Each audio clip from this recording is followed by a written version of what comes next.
अस्सलाम वालेकुम dear students, class first year physics से आज हम चैप्टर नंबर 2 को शुरू करने जा रहे हैं, दैट इज वेक्टर्स। आज हम सिंपली वेक्टर का इंट्रोडक्शन और रिप्रेजेंटेशन ऑफ द वेक्टर्स इस वीडियो में डिस्कस करेंगे। चूँकि वेक्टर एक फिजिकल क्वांटिटी है, तो इस वेक्टर शुरू करने से पहले हम थोड़ा सा फिजिकल क्वांटिटी का ओवरव्यू ले लेते हैं। फिजिकल क्वांटिटीज तबई मिकदार, those quantities which are able to be measured, ऐसी मिकदारें जो कि पैमाइश करने के काबिल हों, उन्हें हम फिजिकल क्वांटिटीज कहते हैं। ये जुमले हमारी रोज़मर्रा की ज़िंदगी में बहुत ज़्यादा इस्तेमाल होते हैं कि 5 किलोग्राम चीनी ले आओ, गाड़ी में 10 लीटर पेट्रोल डलवा दो, मेरा गांव यहाँ से 20 किलोमीटर दूर है। यही सब एप्लीकेशन हमारे फिजिकल क्वांटिटीज़ को शो कर रहे हैं, क्योंकि हम इन सब एप्लीकेशन में पैमाइश का जिक्र कर रहे हैं। जिस भी चीज़ का जिक्र कर रहे हैं उसके साथ हम उसका यूनिट बता रहे हैं, मतलब कि पैमाइश का हम जिक्र कर रहे हैं। तो फिजिकल क्वांटिटीज़ की 2 टाइप्स हैं डायरेक्शन की बिना पर। There are 2 types of physical quantities on the basis of the direction. Direction की बिना पर फिजिकल क्वांटिटीज की 2 exam. Number 1 is scalar physical quantity and the number 2 is vectors physical quantity. Scalar physical quantity is also called undirectional physical quantity. ऐसी physical quantity जिसमें direction ना हो, या scalar quantity की दूसरी definition those quantities which required just magnitude for there complete description. ऐसी तबई मिकदारें, ऐसी physical quantities जिन्हें सिर्फ मैग्नीट्यूड रिक्वायर्ड हो अपनी कंप्लीट डिस्क्रिप्शन के लिए, उन्हें हम स्केलर फिजिकल क्वांटिटीज कहते हैं। जिस तरह से 5 किलोग्राम चीनी लाओ, अब 5 एक नंबर है, किलोग्राम एक यूनिट है। यूनिट मैग्नीट्यूड की डेफिनेशन क्या है? The number and a proper unit, एक खास यूनिट। जिस तरह से लेंथ का एक खास यूनिट मीटर है और मास का एक खास यूनिट किलोग्राम है, इसी तरह टाइम का खास यूनिट हमारे पास सेकंड होता है। एक नंबर और एक खास यूनिट को मैग्नीट्यूड कहते हैं। अब स्केलर क्वांटिटीज वो क्वांटिटीज हैं जो सिर्फ मैग्नीट्यूड बताने से कंप्लीटली डिस्क्राइब हो जाती हैं, समझ में आ जाती हैं। जैसा कि हम कहते हैं कि 10 लीटर दूध लाओ, 10 एक नंबर है, लीटर एक यूनिट है, प्रॉपर खास यूनिट है। 10 लीटर, सिर्फ 10 लीटर ये क्या है? मैग्नीट्यूड है। और 5 किलोग्राम ये क्या है? मैग्नीट्यूड। सिर्फ मैग्नीट्यूड से हमें बात कंप्लीट समझ में आ जाती है कि हमें क्या एप्लीकेशन करनी है, हमें क्या वर्क डन करना है। लेकिन वेक्टर के केस में वेक्टर थोड़ा सा स्केलर से स्पेशल है। वो किस तरह से? वेक्टर में मैग्नीट्यूड के साथ साथ डायरेक्शन भी होती है।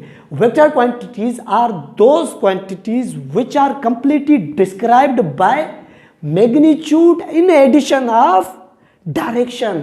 डायरेक्शन भी ऐड करना होता है वेक्टर क्वांटिटी में। सिर्फ मैग्नीट्यूड बताने से वेक्टर क्वांटिटी कंप्लीटली डिस्क्राइब नहीं हो जाती। फॉर एग्जांपल हम कहते हैं 50, फॉर एग्जांपल हम फोर्स की मिसाल ले लेते हैं। Force is equal to 50 Newton.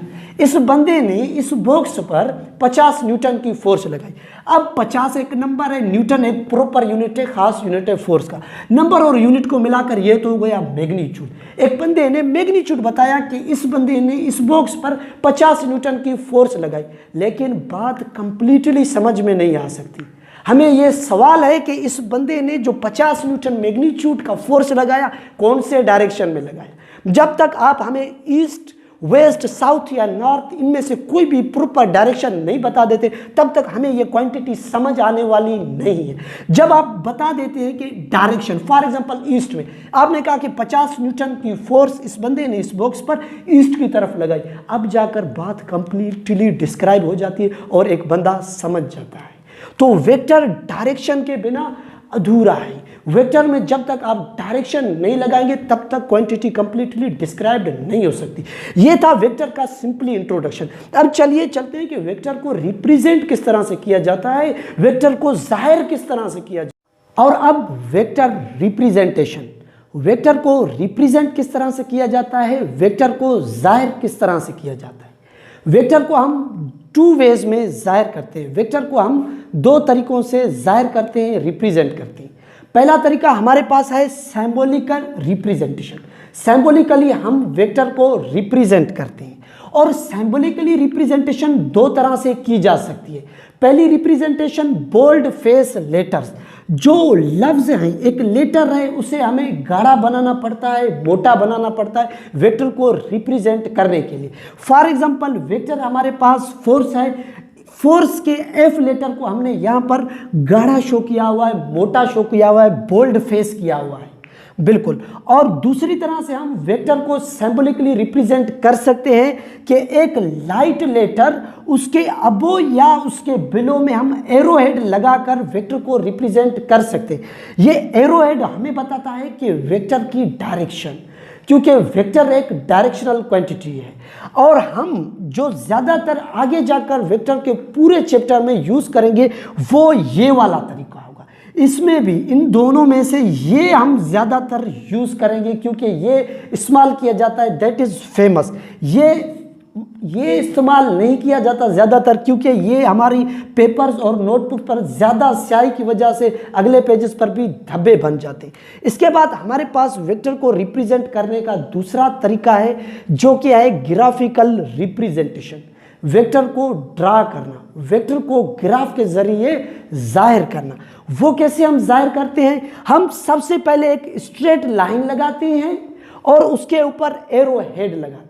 ये जो स्ट्रेट लाइन है, ये जो लेंथ है, ये लेंथ रिप्रेजेंट करती है मैग्नीट्यूड ऑफ द वेक्टर। ये वेक्टर के मैग्नीट्यूड को रिप्रेजेंट करती है, जाहिर करती है। और ये जो एरो हेड है ये डायरेक्शन को शो करती है कि वेक्टर की डायरेक्शन किस तरफ है, क्योंकि वेक्टर में डायरेक्शन बताना इंतहाई लाजमी होता है। और आखिर में मैंने एक चीज़ मेंशन कर रखी है students, force is equal to 50 newton. मैं समझाता हूँ ये किस लिए मेंशन किया गया है। यहाँ पर देखिए फोर्स 10 न्यूटन थी जो कि मैंने नोटबुक पर 10 सेंटीमीटर की लकीर लगाकर और उसके ऊपर एरो हेड लगाकर एक वेक्टर को रिप्रेजेंट कर दिया। लेकिन अगर हमें 50 न्यूटन फोर्स दी गई हो कि इससे ड्रा करें ग्राफिकली, तो हम इसे नोटबुक पर किस तरह ड्रा कर लेते हैं? अगर हम 1 न्यूटन फोर्स को 1 सेंटीमीटर के बराबर लेते हैं तो ये 50 सेंटीमीटर की लकीर हमें लगानी पड़ेगी, जो कि हम नोटबुक पर ड्रा नहीं कर सकते, जो कि पेज से बाहर निकल जाती है। इस पर हम यहाँ पर क्या करते हैं, अपनी तरफ से एक सूटेबल स्केल कंसीडर करते हैं, जो कि हमें सूटेबल स्केल कंसीडर करने की फिजिक्स में इजाज़त है।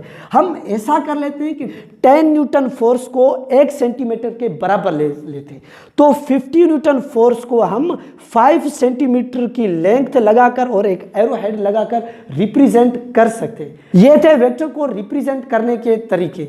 इससे अगली वीडियो में हम इंशाल्लाह Cartesian coordinate system in vectors को डीपली एक्सप्लेन करेंगे विद द न्यूमेरिकल्स। तब तक के लिए खुदा।